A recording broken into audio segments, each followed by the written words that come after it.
Hey, how are you? I wanted to take a step back today and kind of go over some of the basics of beekeeping, just some of the practical decisions that we made um, as far as like location of the hive, the structures, the base that we chose to put in. You really have to consider your environment when you place your bees out. And, when you join different bee groups on Facebook and look at different YouTube videos, try to listen to the advice of those that live in an area similar to yours. Beekeeping in Canada is way different than beekeeping in Texas. And it's not better, it's not worse, but it's the environment. Bees do different things when it's cold, 5-6 months out of the year versus when you only get 1 or 2 cold snaps.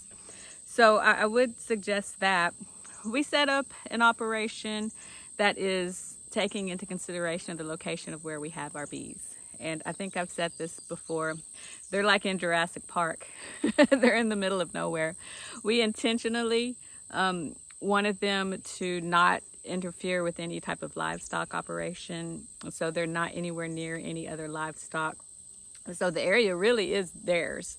Other than like feral animals, there's definitely hogs out here, there's coyotes out here.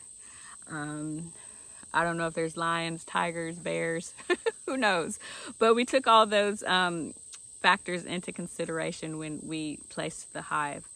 And so the base of our hive really makes a difference. It's a very sturdy base. What you'll see is that we have concrete blocks for our base, and we used treated wood. So the hives are not on the ground, and you never actually want to put a hive directly on the ground. There's a lot of reasons for that.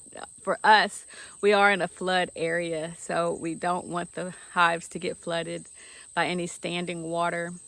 Fun fact, bees can't swim, so they will drown if they are exposed to high water, and they don't fly off in time.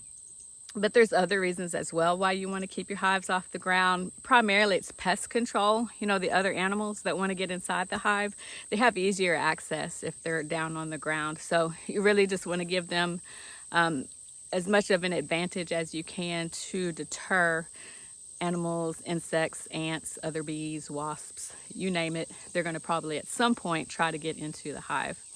And so that's why we have ours off the ground.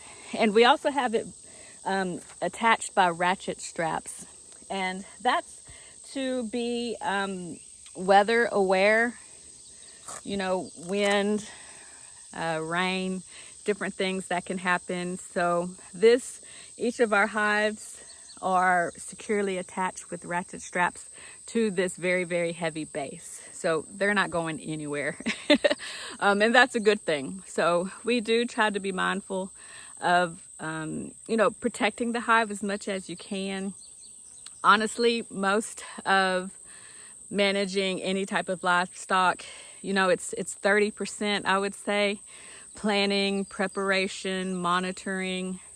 Honestly, the other 70% it's faith, because there's a lot of things going on that you have no control over. You can do your best and still not have the best outcome, and you can make a mistake and have a great outcome. So the key with beekeeping specifically is to get your hive in a position where it is as safe as possible, so that the ladies, the girls on the inside and their queen, can focus on the business of making honey, because that's really what it's about.